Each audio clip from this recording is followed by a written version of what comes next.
Alguma vez passou pela cabeça como uma coisa tão simples, tipo um abacate, pode começar uma discussão cultural enorme? Ou como um hábito de banheiro consegue dizer tanto sobre a identidade de um país inteiro? Pois é, hoje a gente vai decifrar os costumes brasileiros que mais deixam quem vem de fora assim, de queixo caído. E vamos descobrir os segredos culturais fascinantes que estão por trás de tudo isso. Então,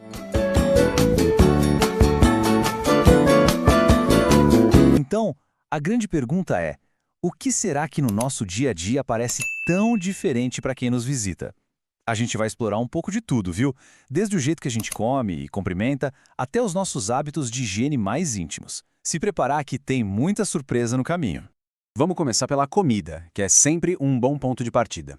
Para boa parte do mundo, abacate é sinônimo de guacamole, sabe? Com sal, pimenta em pratos salgados. Mas aqui no Brasil, a gente transforma em vitamina, em mousse, em sobremesa. Pra gente, abacate é fruta, e fruta se come com açúcar. Essa inversão de sabores é, sem dúvida, um dos primeiros choques que acontecem na mesa. Agora, vamos para a higiene. Em muitos países onde faz mais frio, um banho por dia é o normal, tá mais do que bom. Aqui, nesse nosso calorzão tropical, tomar 2, 3, às vezes até mais banhos por dia é super comum, só para dar aquela refrescada. Para um estrangeiro, pode até parecer um exagero, mas pra gente é só uma questão de conforto e de bem-estar mesmo. E aqui chegamos no campeão da estranheza, o famoso, o lendário lixinho ao lado do vaso sanitário. Olha, na maioria dos países, o papel vai direto para a privada, sem discussão. Esse nosso hábito é talvez o que mais gera perguntas e até, vamos ser sinceros, um certo nojinho em quem não está acostumado. Mas calma, tem uma explicação muito lógica para isso. Para a gente desvendar todos esses mistérios, nosso roteiro vai ser o seguinte.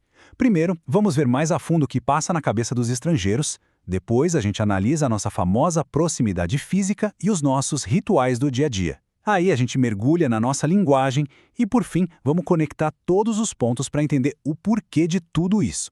Certo, então vamos a fundo nessas primeiras impressões. A gente já falou do abacate, do banho, mas a lista de coisas que surpreendem quem chega no Brasil, essa lista é bem mais longa.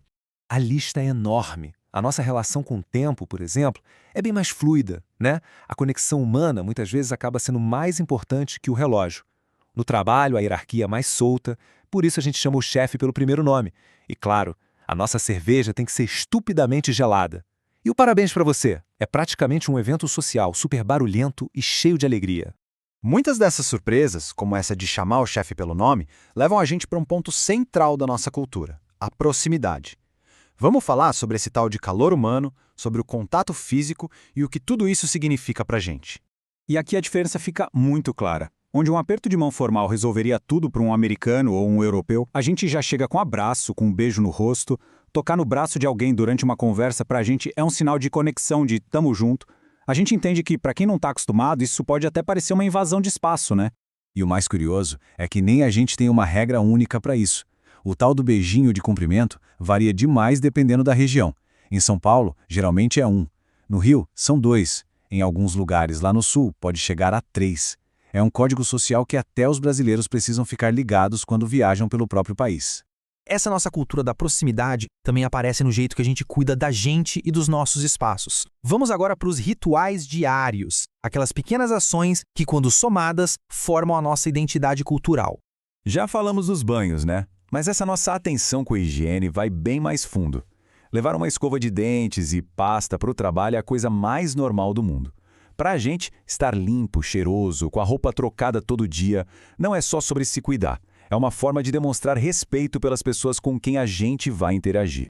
E agora sim a solução para aquele grande mistério. Afinal, por que o lixinho? Bom, é uma combinação bem simples de 2 fatores. Primeiro, o nosso papel higiênico é feito para ser mais resistente. Ele não desmancha tão fácil. E o segundo ponto, que é crucial, a infraestrutura de esgoto em muitas cidades brasileiras é antiga, os canos são mais estreitos. Jogar papel ali é simplesmente pedir para ter um entupimento. Então, a lixeira não é falta de higiene, muito pelo contrário, é pura e simples prevenção. E voltando para a mesa, temos 2 exemplos perfeitos. Comer pizza de garfo e faca é uma coisa que surpreende até os italianos. E, claro, o nosso amado abacate doce. São provas de como a cultura não é só sobre o que se come, mas principalmente sobre como se come. Isso transforma a experiência por completo. E essa transformação não acontece só com a comida, acontece também com as palavras. O português que a gente fala aqui no Brasil é cheio de expressões que, para um estrangeiro, soam como um verdadeiro enigma. Vamos tentar decifrar algumas delas? Vamos começar com um clássico dos clássicos. Quando a gente fala que alguém meteu o pé na jaca, ninguém está imaginando a cena literal, né? Significa simplesmente que a pessoa exagerou. Comeu demais, bebeu demais. É uma imagem bem divertida para falar sobre o conceito universal de excesso. Outra expressão super visual. Engolir um sapo é ter que aguentar uma situação muito ruim sem poder reclamar, sem poder reagir. A imagem é bem bizarra para quem ouve de fora, mas ela captura com perfeição aquele sentimento de frustração contida que às vezes é necessário para manter a harmonia, sabe? E, por fim, descascar o abacaxi. Quem já tentou fazer isso sabe que não é uma tarefa nada simples. Por isso mesmo, a expressão é perfeita para descrever a ação de resolver um problema grande, espinhoso, uma daquelas coisas que a gente precisa encarar de frente. E agora a gente chega no coração da nossa análise. A gente viu os hábitos, os gestos, as palavras, mas o que será que conecta tudo isso? Agora é a hora de juntar todas as peças do quebra-cabeça e revelar a lógica cultural que está por trás de todas essas diferenças. E aqui está a chave de tudo. A cultura brasileira é, na sua essência, orientada para relacionamentos.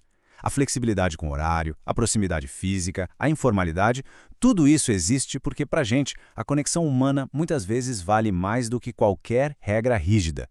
Nossos rituais de higiene e as nossas festas são só uma extensão disso. São formas de cuidar da gente para poder cuidar melhor dos outros. E essa citação resume tudo de um jeito brilhante. Os brasileiros negociam com pessoas, não com organizações. Relacionamentos são cruciais. O que isso quer dizer? Que antes do contrato vem o café. Antes do negócio vem a confiança. É essa lógica que governa quase todas as nossas interações. No fim das contas, todos esses hábitos que podem parecer estranhos são, na verdade, um espelho da nossa alma coletiva. Eles revelam o que a gente mais valoriza, as pessoas. E isso tudo deixa a gente com uma pergunta para refletir. Que outros pequenos rituais do nosso dia a dia também dizem tanto sobre quem nós somos?